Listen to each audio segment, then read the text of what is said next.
বা এই বিষয়ে প্রতিবাদী হওয়া এটা তাদের পক্ষে অত্যন্ত দুরূহ।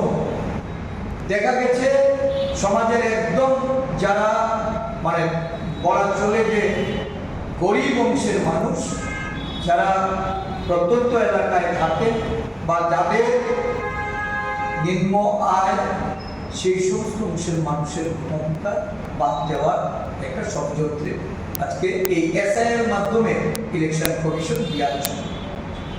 তাদের হয়ে আজকে রাস্তায় নামার জন্য আমাদের জননায়ক রাহুল গান্ধীজি এবং বিভিন্ন বিরোধী দলের নেতৃবৃন্দদের তাদের সমন্বয় করে আজকে দেশব্যাপী এই কর্মসূচি হাতে নেওয়া।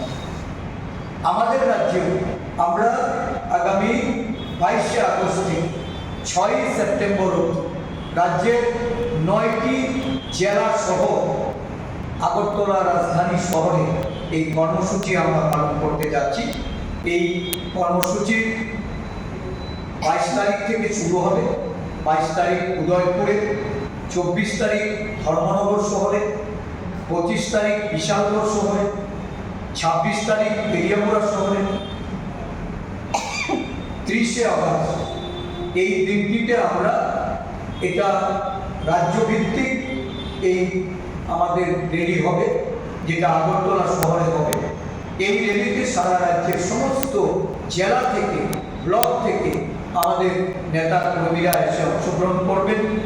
31শে আগস্ট আমরা পুনরায় সোনামুড়াতে করব, 2রা সেপ্টেম্বর আমবাসা শহরে করব, 4ঠা সেপ্টেম্বর আমরা শান্তির বাজারে করব এবং আমাদের শেষ কর্মসূচি হবে 6 সেপ্টেম্বর। এটা মেজর সিটি র্যালি সমাপ্তি অনুষ্ঠান হবে কৈলাসহর শহর। এই 9টি কর্মসূচির মাধ্যমে আমাদের রাজ্যে আমরা এআইসিসি নির্দেশিত কর্মসূচি অনুযায়ী জনজাগরণ, বুদ্ধিজীবী অংশের মানুষ, যারা প্রতিবাদী মানুষ, গণতন্ত্রপ্রিয় মানুষ এবং আমাদের দলীয় নেতা কর্মী সমর্থক থেকে শুরু করে সমস্ত প্রতিবাদী মানুষের তাদেরকে সঙ্গে নিয়ে